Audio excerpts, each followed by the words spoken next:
and welcome back to Luminous Classes. I'm Abu Nasser. Today I am going to tell you the difference among keep, put and place, and the difference between let and give. जी हाँ दोस्तों, आइए हम आज आप लोगों के लिए एक ऐसा टॉपिक लेकर के आए हैं, यानी कुछ ऐसे वर्ड्स लेकर के आए हैं जिसका मीनिंग तो सेम होगा लेकिन इस्तेमाल बिल्कुल ही अलग होता है। यानी इन सब शब्दों का यूज़, इन सब वर्ड्स का यूज़ हम एक दूसरे के बदले में नहीं कर सकते। आइए वो कौन सा वर्ड्स हैं जिनका यूज़, जिनका इस्तेमाल हम एक दूसरे के बदले में नहीं कर सकते हैं जबकि उनका मीनिंग सेम होता है। आइए फर्स्ट वर्ड है हमारा कीप। कीप का मतलब होता है रखना।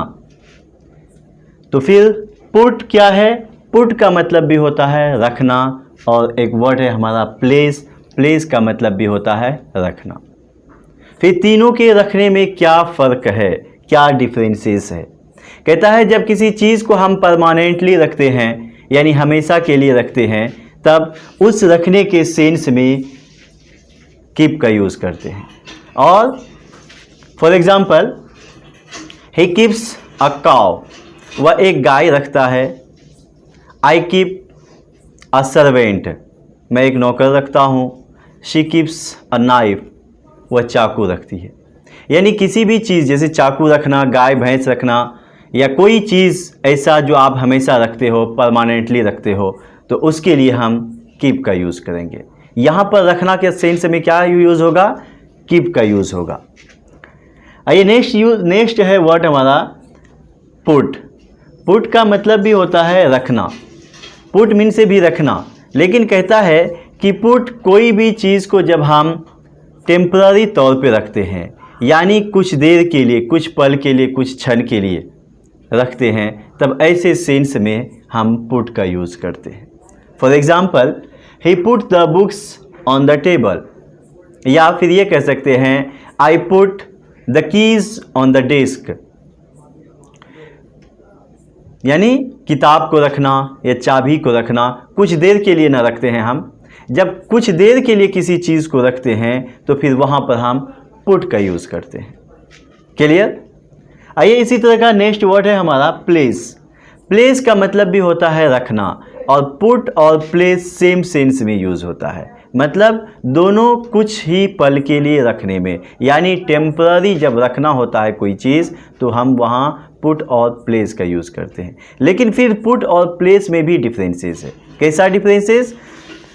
प्लेस का मतलब होता है कि जब किसी भी चीज़ को हम केयरफुली यानी सावधानीपूर्वक और शांतिपूर्वक रखते हैं, तब ऐसे रखने के लिए हम प्लेस का यूज़ करते हैं।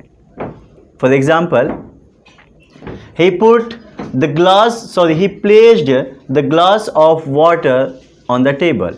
जैसे पानी का ग्लास या दूध का ग्लास, चाय का कप अगर हम टेबल पे रखें, बेंच पे रखें, तो हमें शांतिपूर्वक रखना होगा, मतलब अस्थिर से रखना होगा।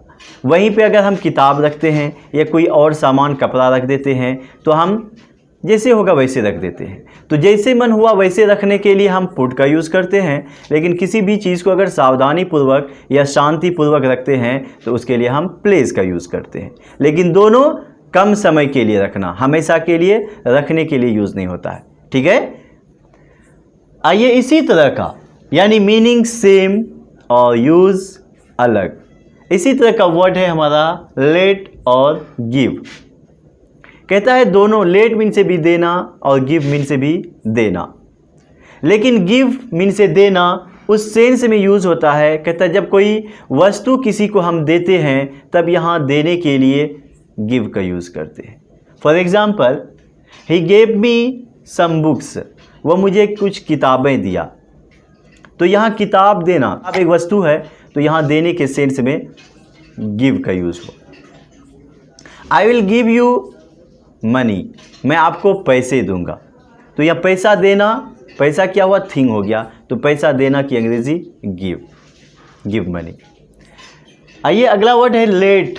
लेट मीन से भी देना होता है, लेकिन कोई वस्तु देना, कोई चीज़ देना, या गाली देना, या फिर दुआ देना नहीं।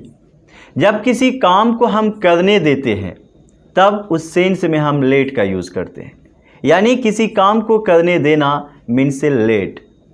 For example, let me go, मुझे जाने दो, यानी जाने के लिए देना। लेट हर कम इन, उसे अंदर आने दो, अंदर आने के लिए देना, लेट का यूज़ करेंगे, है ना। आई होप कि आपको ये वीडियो अच्छा लगा होगा। अगर आपको ये वीडियो अच्छा लगा और आप चाहते हैं कि इसी तरह का इम्पोर्टेंट टॉपिक आप तक पहुंचते रहे तो हमारे चैनल को सब्सक्राइब करें और वीडियोस को अपने दोस्तों में, अपनों में शेयर करें। Thanks for watching my video.